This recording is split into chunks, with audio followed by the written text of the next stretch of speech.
بسم اللہ الرحمن الرحیم۔ آج کے اس پروگرام میں ہمیں جو خط موصول ہوئے ان میں سے پہلا خط جناب محمد راشد صاحب نے لکھا ہے، اور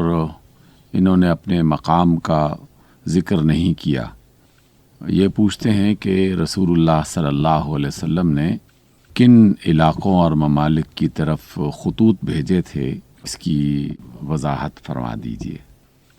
دیکھیے، اگر تو یہ محض ایک معلومات کے ضمن میں آ رہی ہے بات، تو یقیناً رسول اللہ صلی اللہ علیہ وسلم کی سیرت کے حوالے سے ہمیں بہت کچھ جاننا چاہیے، اور سب کچھ جاننا چاہیے جو بھی آپ نے کام کیے، جس کا بھی آپ نے حکم دیا۔ اور اس میں سے پھر اصل بات یہ ہے کہ وہ حکمت تلاش کی جائے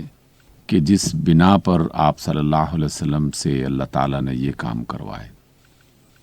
یہ تو ہم سب جانتے ہیں، سیرت کی کتابوں میں لکھا ہوا ہے کہ رسول اللہ صلی اللہ علیہ وسلم نے سلطنت روما کی طرف ایک خط بھیجا، مصر کے جو حکمران تھے ان کی طرف ایک خط بھیجا، اور ایران کی طرف ایک خط بھیجا۔ یہ 3 ممالک تو اس اعتبار سے ہیں، لیکن اس کے علاوہ بھی دیگر قبائل میں اور دیگر علاقوں میں آپ صلی اللہ علیہ وسلم نے خطوط بھیجے۔ اصل بات یہ نہیں ہے کہ خطوط کن ممالک میں بھیجے گئے، اصل بات یہ ہے کہ رسول اللہ صلی اللہ علیہ وسلم نے ان بیرونی علاقوں میں جو موجود حکومتیں تھیں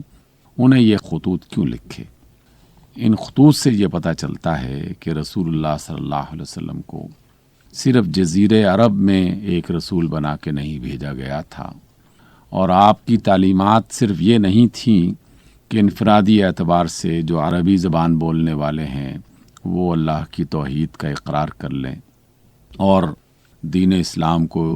اپنے دین کے طور پر قبول کر لیں، بلکہ رسول اللہ صلی اللہ علیہ وسلم چونکہ عالمین کی طرف تمام لوگوں کے لیے رسول بنا کے بھیجے گئے، اس وجہ سے آپ صلی اللہ علیہ وسلم نے اپنے اس پیغام کو دیگر ممالک تک بھی پہنچایا۔ لیکن یہ سلسلہ اس وقت شروع ہوا کہ جب آپ نے باقاعدہ ایک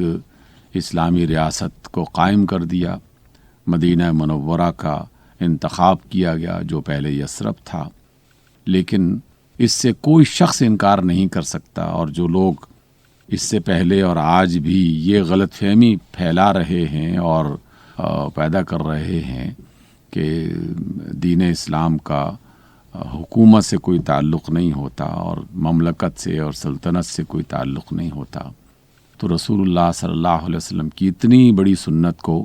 کسی صورت میں بھی نظر انداز نہیں کیا جا سکتا۔ آپ نے ایک اسلامی ریاست قائم کی، اس میں ادارے بنائے،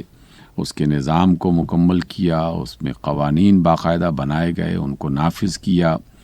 اور جن اداروں کے ذریعے سے وہ قوانین نافذ ہو سکتے تھے وہ بھی سارے کے سارے مکمل کیے یا بعض کی بنیاد رکھ دی گئی۔ اور اس کے بعد آپ صلی اللہ علیہ وسلم نے صرف اسی پر اکتفا نہیں کیا، بلکہ ایران کے جو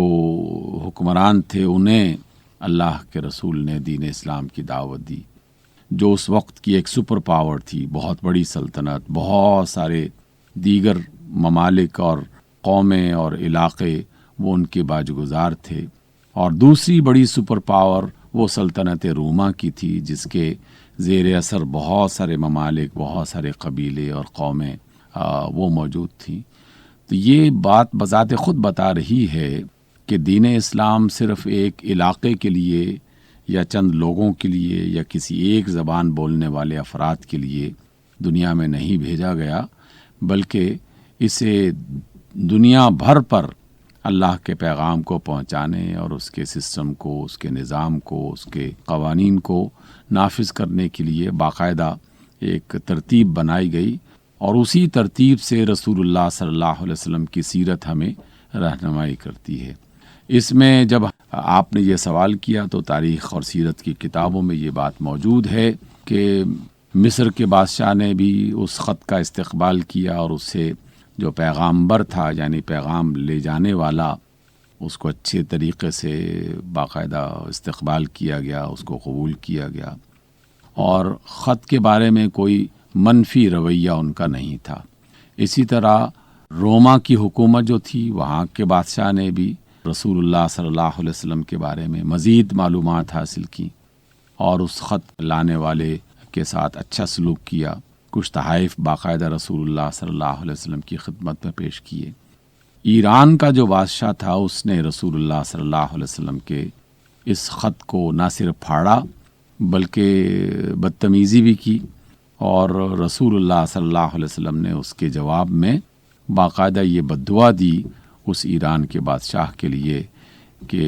اللہم مزقہ کما مزق رسالت رسولہ او کما قال علیہ السلام، کہ اے اللہ اس کو بھی ٹکڑے ٹکڑے تو کر دے جس طرح اس نے میرے اس خط کو اور اللہ کے اس پیغام کو جو رسول اللہ صلی اللہ علیہ وسلم نے بھیجا تھا اس کو ٹکڑے ٹکڑے کیا ہے. اور واقعی کچھ سال کے اندر اندر یہ بات نہ صرف پوری ہوئی